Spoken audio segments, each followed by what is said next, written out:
If you recall, a few weeks ago I published a video about damaging my hitch while towing my RV due to a motorist not merging properly onto the freeway. Due to that near accident, I purchased a dash cam to use when towing.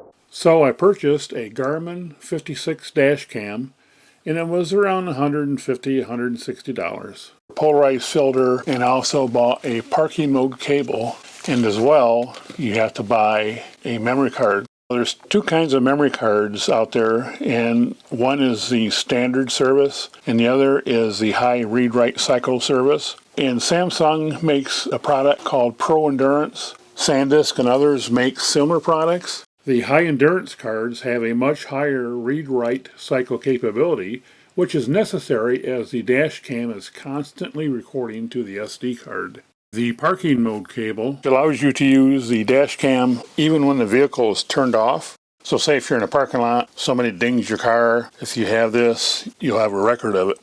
I originally bought this because I thought it would be a neat security feature so that when your truck is parked in front of your RV, then anybody that comes by messing with your RV, you'd know about it. But on the other hand, you're probably going to be gone with the truck if that happens. So that may not be that much of an advantage. And when you install this, you have to connect it to switched power plus constant power. And constant power means basically directly to the battery, and then switched power means when the engine is on. So I don't know yet whether or not I'm going to install this. The polarized filter is recommended if you have glare on your windshield. And I also picked up this Garmin suction cup mount. The Garmin 56 itself does come with a magnetic mount, but it's on a self-adhesive magnet, and so you have to stick it adhesively to the windshield. This also allows you to use a dash cam in other areas. And so now we come to the dash cam. The size of the box is a bit deceiving because the dash cam itself is pretty small. So there's the camera itself, and then you have a couple cables and a USB adapter, an extra magnet for attaching to your windshield, and the installation instructions. Your first task should be to charge the battery on the camera. However, avoid connecting the dash cam to a PC or Mac as it will not allow you to access the menu. I made that mistake and I thought the thing had locked up, but what it did is went into a download mode when you connect it to a computer. So use a wall outlet USB connection and you'll be able to access the computer while the battery is charging. Next, you will want to download the Garmin Drive app and then connect your camera to the app. Spoiler alert, I actually show two cameras here, so you'll just have to stick around to the end of the video to see what I do with two cameras. But for now, go to the settings screen and check to see if there are any updates to be downloaded. Also note that not every setting is available from the app. Some settings must be done by the camera menu itself. Installation of the camera is fairly simple. Clean the area of the glass windshield where you want to place the camera, then simply remove the backing for the magnet mount and stick it to your windshield. You may have to hold it for a minute or two until the adhesive has a chance to set. The hardest part is routing the power cable to a power source. It should be a USB port or accessory outlet that is powered off when the ignition is turned off. The cable is fairly thin, which makes it easier, and I had no trouble routing the cable under the trim around the windshield and center console. An automotive trim installation tool will really help. I am not going to go through all the different menu selections in the setup because you can easily do that yourself. What I will do though is to describe the different features of the camera, which may not be readily apparent. The real beauty of this camera though is that it is a set it and forget it type of device. Once you get the settings the way you want them, as well as a source of switched power by the ignition, you don't have to touch the camera again to make it operate. The only interaction would be required is if you need to take any photos or videos off the camera. It's that simple. As soon as the ignition is turned on, the camera starts recording as shown by the red LED in the lower left corner. After 5 seconds or so, the display will shut off, although this can be changed in the setup. As the camera records, it creates multiple 1-minute files. This continues until the SD card is full, at which point the oldest files will be deleted. The constant recorded files are located in the 105 unsaved folder. If you save a photo, video, or time-lapse, the files are saved in the locations 101 photo, 102 saved, or 104 T-lapse folder. As well, the camera has an accelerometer and can detect a crash. These are known as events, and any such event will be saved in the 100 event folder. Also, a period of time before and after the event will be saved. Finally, the 103 Park M folder will contain any video captured with the parking mode cable. All files in the folders except for the 105 unsaved folder will be preserved and not be overwritten when the SD card becomes full.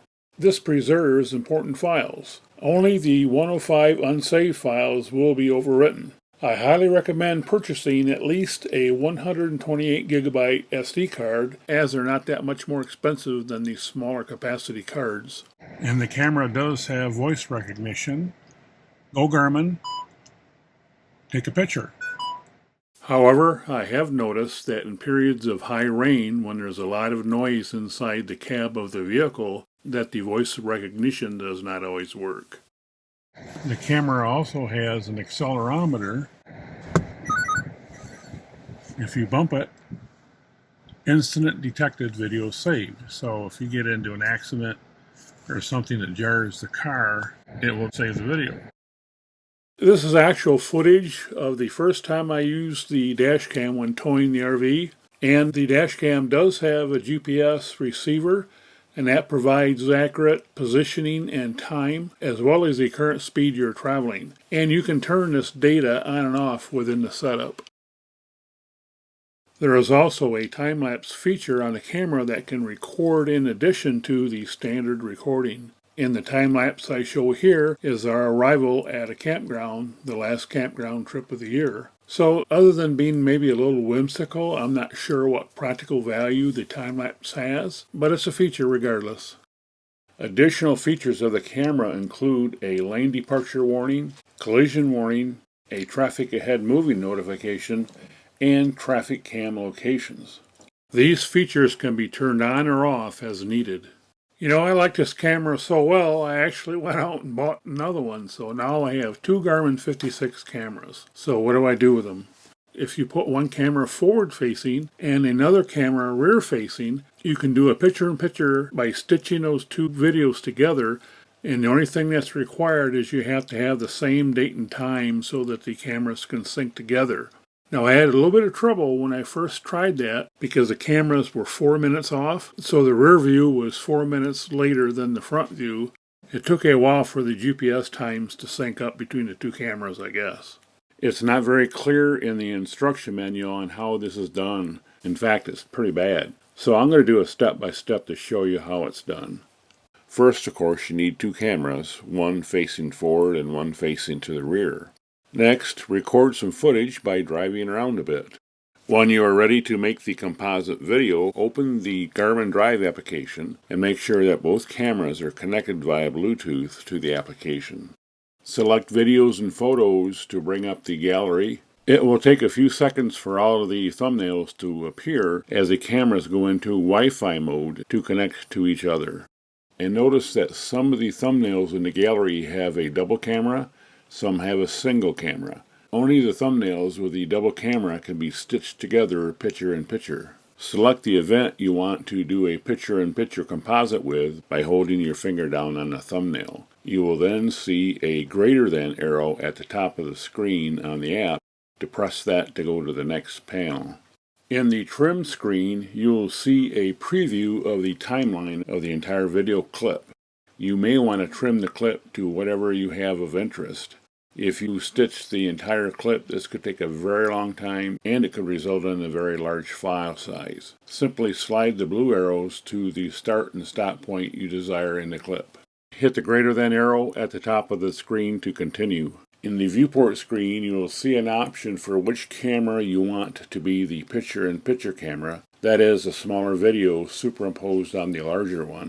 By default, that is the upper left-hand corner of the screen, and you can change it to any other area on the screen by depressing inside one of the blue boxes. Once you've made your selection, again, hit the greater than arrow at the top of the screen to continue. At this point, the stitching will begin. The time that it takes to complete the stitching, of course, depends on how long the clip is. As warned, keep this screen in the foreground or you will lose the process. When the process is done, you'll have the option to view the clip or to share it by various media, including email. Unless you delete the clip in the Garmin Drive app, the clip will be stored within the Garmin folder in your smartphone. I also noticed that the cameras have a live view function, so let's try that. Hopefully, the camera will not shut off when it senses movement, so that we could actually use this maybe as a backup camera. And you have to connect to live feed, of course, from the Garmin Drive app. When you depress the button, it does take a few moments to establish a connection to the camera. Surprisingly, it uses Wi-Fi to do this. Well, hey, look, we're connected. I'll just rotate the phone screen so that I can see a landscape view. Unfortunately, as soon as I started backing up the car, I received a failed to load feed. However, the camera still operated, so I don't know if it just detected a low Wi-Fi signal, or if it detects motion, or what the reason for this is. So my bright idea is, maybe this will work as a backup camera for the RV. It's too late to test that out now for this season, but I'm going to do a video for the next season to see if it'll work with an RV as a backup. If it does, wouldn't that be cool? Visit rv-project.com.